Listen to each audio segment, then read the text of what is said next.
Salut tout le monde, Bruce Schwartz de Montréal, Québec. Ça, c'est des images que j'ai prises moi-même avec un appareil photo. Regardez-moi ça, nous sommes dans la constellation d'Orion et maintenant dans la constellation de Lyra.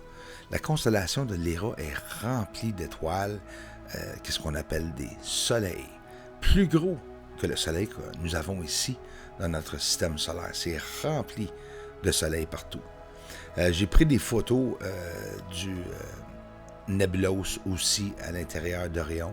J'ai pris plusieurs autres constellations comme celle-ci ici en 2014, 2015, 2016. Qu'est-ce que je faisais avant d'avoir ma chaîne? J'ai pris des méchantes belles images. Voulez-vous voir la nébuleuse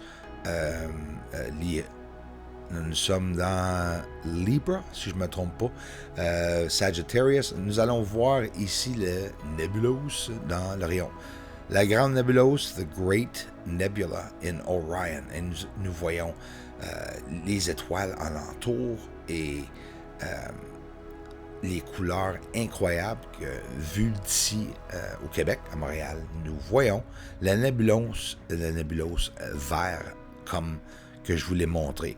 Et, si vous voulez le capter vous autres même, il va falloir que vous captez ça l'hiver, décembre, si je ne me trompe pas. Ça, c'est toutes les étoiles, les soleils dans la constellation de Lyra que j'ai pris pour comprendre les couleurs, les grosseurs, les systèmes binaires. J'en ai fait pour être capable d'apprendre et de comprendre exactement c'est quoi que nous voyons avec les yeux. Parce que c'est juste des lumières. Mais c'est comme ça que la NASA, eux autres mêmes, regardent un système binaire ici, que j'ai capté moi-même. Fait que nous pouvons être sûrs qu'il n'y a aucun traficage, comme la NASA, pour bloquer des choses. C'est carrément exactement ce que nous voyons en espace. Et j'ai resté l'air bête, parce que quand j'ai pris ces images-là, je me suis dit, wow, la NASA nous montre, des fois, sûrement des vraies images de l'espace. Alors, si vous venez d'arriver à la chaîne, merci, bienvenue. Merci surtout de prendre le temps de vous abonner. Ça n'arrive pas trop souvent ici, pour quoi que ce soit la raison. J'essaie de vous montrer des plus belles images. Est-ce que nous sommes prêts, les amis? Ça, c'est le Mare Crisium. C'est aussi où ce que Elon Musk va faire le premier atterrissage en 2023, peut-être même 2022. Nous allons voir. Et ça, c'est sur la ligne du Terminateur, bien sûr. Et c'est pour ça. Et c'est la seule et unique raison pourquoi que nous voyons de l'élévation. Toujours sur la ligne du Terminateur. Réfraction, aberration ou bien atmosphère. Regarde la belle verdure à droite. Ça, c'est le sol vert. Le sol de la Lune est vert. La NASA nous le dit. Voyons. Regarde la lignée qui se rend à un supposé cratère. La Lune est tellement remplie de couleurs, il y a peut-être même possiblement de la végétation. On a des organismes vivants sur Mars maintenant, même de la végétation, même si c'est minime selon ce qu'ils disent. Réfraction? Non. À part des petits spots bleus alentour des cratères. Vous le savez pas mal tout, je crois. Avez-vous vu le lignée qui se rend encore une fois au cratère? Ça, c'est tout superposé, là. Ah, là, les amis, là, ça va être quelque chose de fun. Nous sommes sur le sol de la Lune, côté Est, et il y a quelque chose gigantesque qui apparaît dans mon écran avec une lumière au bout qui va se promener. On va parler de missiles balistiques, on va parler de guerre, on va parler de beaucoup de possibilités. Je ne traînerai pas trop longtemps sur celle-ci. Je l'ai montée sur la chaîne Bruce César. J'en ai fait une vidéo quasiment au complet. Regardez bien comme il faut. Les ovnis décollent de la surface, sont cachés au-dessous des nuages ou des fumées. Et maintenant, la lumière va venir plus près vers l'appareil photo, vers mon appareil photo. Elle se rapproche à moi. Vous voyez bien que la lumière ne s'éloigne pas. C'est juste pour dire sur le rebord de la Lune côté Est. Et quoi que ce soit, la raison que j'ai vu un ligné comme ça, je ne sais pas. Regarde. L'OVNI éclaire le ciel et ensuite s'élève et vient vers moi. Ou bien, c'est une bombe que quelqu'un lance sur le sol de la Lune. Ça, c'est des théories que, c'est pas malvoyant, je pense. c'est une bombe ou c'est un ovni, là, ça peut pas être n'importe quoi d'autre. C'est pas coïncidence. Regarde-moi ça, hey boy, ça s'éclaire. Et là, soudainement, foup, quelque chose qui s'élève sur le sol. Ça, c'est incroyable, des preuves incroyables. J'ai pu faire un grossissement d'image exceptionnel sans aucune pixelisation. Comme d'habitude, pour être capable de voir comme il faut, c'est quoi que nous regardons. Alors, on regarde une dernière fois, la lumière s'est illuminée. Là, il fait noir, comme d'habitude. Bon, puis là, tout soudainement, j'ai vu ça. Wow, c'est quoi ça? Et simultanément, nous voyons un bras qui s'élève, ou bien peut-être un panneau sur le sol qui laisse sortir les aliens. Hein? C'est intéressant quand même d'être capable de capter des choses comme ça. Ça, c'est des choses, dites-vous, que la NASA ne partageront pas. J'ai quand même de très bon équipement. Un télescope, pour ceux qui ne le savent pas, de 14 pouces. Non un C14, comme les trolls disent, mais plutôt un CGXL 1400 avec l'option HD 1500 $ américains de plus. Un total de 10 000 $ pour le télescope que j'ai acheté en Californie, à Celestron. J'ai un Nikon D850 à l'arrière, un des meilleurs appareils photo au monde. Les fonctionnalités du Nikon D850 surpassent Canon aussi, puis dans les revues, ils expliquent comment est-ce qu'en comparaison avec le Canon, c'est pas comparable avec le Nikon D850. Nous regardons des lumières qui disparaissent sur le sol, mais qui laissent une trace de fumée. Pour ceux qui viennent d'arriver, aussi intéressant, hein? On va regarder ça en détail. Ça a l'air de quoi? Un missile balistique qui décolle du sol. On a vu ça ici sur la Terre, sur la surface, hein, de notre planète, hein, où est-ce que nous restons. Regarde bien comme il faut. Regarde bien ça décoller et le feu sur le sol va se dissoudre. Et ça va descendre en intensité. Vous allez voir en même temps. La lumière va disparaître. Fait que la lumière est provenant du sol. Fait que c'est qui fait tout ça? Sur le sol, ces explosions-là. Puis là, on arrive avec ça. Puis tu dis, ben, c'est quoi cette affaire-là qui va tout croche sur le sol? On dirait un nuage. On dirait un esprit, hein? On dirait un esprit qui se promène sur le sol. Puis ça, c'est sur le rebord d'un cratère en plus. Là, je voulais vous montrer ceci. En 2017-2018, même, j'ai montré ça. Et regardez-moi ça. L'incroyable cratère, un peu carré, un peu, hein, des lignes droites. Ça n'a pas l'air d'un cratère où un astéroïde a frappé. Puis en même temps, qu'est-ce qu'il y a de super cool, c'est qu'à l'intérieur, on dirait un genre de bateau, hein, placé là. C'est sûr que ça peut être la pareidolie, oui, finalement. Bon, là, je peux m'exprimer. C'est un bateau dans un cratère. Réveillez-vous, les amis. Hein? Bianchini, que pensez-vous de ça? Une ville sur la Lune. Fait qu'on a tous ces objets-là sur la surface que le monde n'était pas au courant. En 2016, j'ai commencé à montrer toutes ces choses-là, à expliquer, oublions pas, le sol a un camouflage. C'est pour ça que le monde a de la misère à différencier les objets. Même réflectivité aussi en même temps. En passant, les amis, je suis un gars de parole. Ceux qui viennent ici supporter la chaîne, je vous ai promis que je serai toujours ici. Puis ça reste. Jamais je vais partir d'ici, les amis. Regarde-moi ça. Un feu sur le sol. Un objet hors contrôle sur le sol et autre objet qui apparaît sous les nuages. Mais attendez, les amis. Il y a un problème. L'objet, on voit la forme. En plus, on n'est même pas pixelisé encore, bâtard. Nous voyons une fumée, une traînée de fumée des kilomètres de long derrière un objet qui s'en va vers la droite. C'est normal que le fumée soit à l'arrière, hein? Regardons encore une fois. On ne passera pas trop vite à travers de ça. On va vraiment prendre le temps. Je suis ici pour vous montrer qu'est-ce qu'il y a sur la Lune. Moi, là, les amis, on a chacun une raison pour être ici sur YouTube. Moi, ça a changé ma vie quand j'ai réalisé qu'ils nous avaient menti de qu'est-ce qu'il y avait sur la Lune. Regarde la preuve.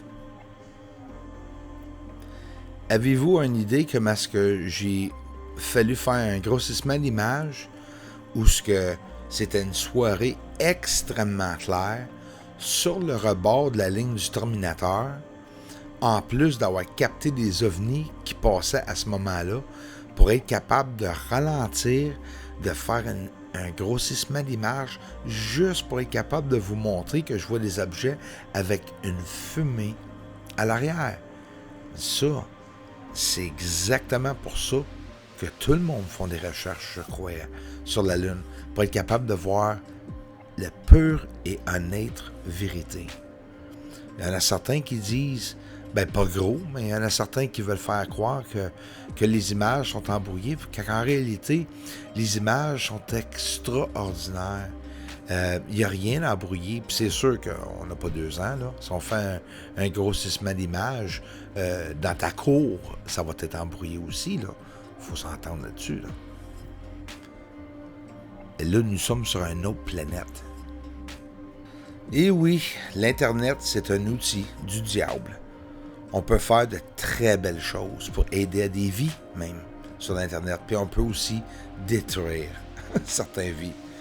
Regarde la fumée qui apparaît derrière un objet, au-dessus de la surface de la Lune. Il est au-dessus de toute la fumée. Pourquoi? Parce que l'objet est obligé d'être au-dessus pour être capable de voir où il est. Il faut se servir de la logique, là. Oui, nous autres, nous avons le GPS, peu importe. On est capable d'atterrir un avion sans être capable de voir à l'extérieur là, de la fenêtre. Là. On peut se fier au gyroscope, on peut se fier à tous les appareils digitaux à l'intérieur ou les compos, peu importe. Mais pour voir quelque chose sur la Lune, que comme ici, a une fumée qui sort à l'arrière d'un objet qui se promène, ça veut dire c'est une propulsion peut-être probablement semblable au véhicule dans les airs que nous avons ici, là. Et là, on peut rajouter des théories très simples. On peut dire qu'ils sont en train d'appliquer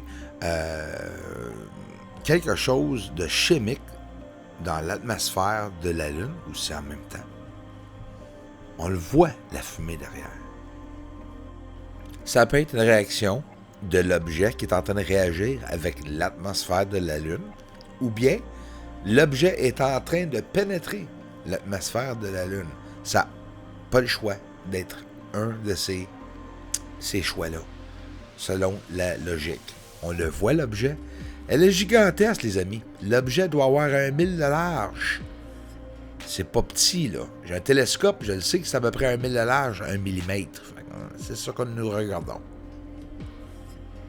Désolé de vous avoir dérangé pendant 17 au-dessus de 17 minutes, mais je vous aime fort, ça me fait un grand plaisir. Regardez où est-ce que la flèche avait des petits pixels, là. Les amis, des pixels, là, c'est un niveau, une page, au-dessus d'une image. Ça rentre pas dans la surface. Regarde les carrés, les cratères carrés construits par des objets tout connectés et des plus petits objets où ce que vous voyez tout embrouillé, là, c'est parce que les objets sont plus petits. Puis l'atmosphère et toute la beauté qui est en train de s'entremêler avec ça. La Lune est habitée. Moi, c'est mes croyances. La Lune est vraiment habitée. Soit des humains, soit des extraterrestres. Les tuyaux, les connexions qui rentrent à l'intérieur du sol sont devant vous. Vous les regardez, que vous le croyez ou non, ça ne changera pas ce qui arrive sur la Lune. Et de plus en plus que nous allons nous estiner là-dessus, même si j'aime ça, m'estiner des fois avec des trolls, et j'avoue, ça ne changera pas la vérité, les amis. Moi, je fais ça pour vous autres. Je suis ici pour vous autres. Regarde, on va finir avec une comparaison avec des bombes atomiques et nucléaires au Nevada. Et je vais vous montrer le Nevada, exactement qu'est-ce qu'il y a de l'air, avec toutes les explosions qu'il y a eu pendant plusieurs années. Bon, parfait. Là, on compare toujours à la Lune, là. Ici, un cratère, c'est une implosion et non une explosion. C'est incroyable, hein? Regarde comment est-ce que les motons ont toutes formé dans le centre des lignées un peu circulaires, mais quand même, ça a l'air naturel. Il n'y a pas grand-chose ici qui est symétrie, là, symétrique. En réalité, c'est un trou qui s'est renfoncé comme une piscine, là, ou un trou dans le sol, puis ça a fait toutes des grosses pierres partout. Mais regarde, là, celle-ci, au Nevada, il y a eu des projets, des projets secrets aussi. Nous allons voir c'est quoi qui a fait exactement cette trou-là. Nous voyons, là, regarde toutes les caractéristiques, parce qu'on va faire une comparaison avec un cratère sur la Lune. Oh, écoutez, là, regarde alentour, il n'y a aucune différence avec ce que je vais vous montrer sur la Lune, les cratères. Une bombe atomique que vous regardez, là. Regarde les lignes, une à côté de l'autre, qui a tout explosé dans le centre du cratère, qui a tout monté, a fait des lignes égales, une à côté de l'autre, des centaines de lignes. Dans le centre du cratère, nous voyons un objet reflectif, OK? Là, oublie pas, là, c'est une bombe atomique, là, OK? Là aussi, on voit que ça a tout garoché la merde partout alentour du cratère. Ça a fait des montagnes un peu partout alentour du cratère.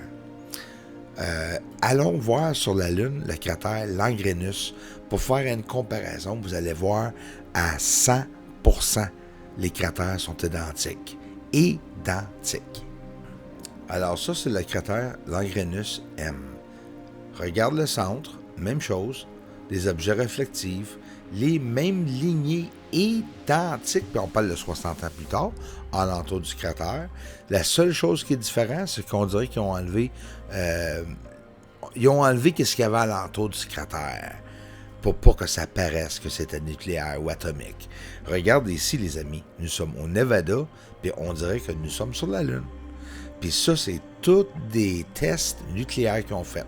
Là, on va aller voir un projet aussi, puis même vous montrer comment après que les soldats étaient durant ce projet.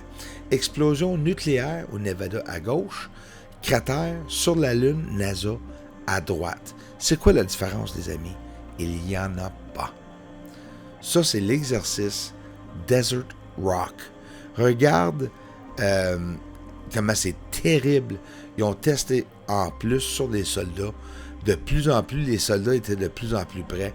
C'est sûr et certain qu'ils ont eu de la radiation. Et voilà l'endroit au Nevada où encore aujourd'hui, ils font des tests.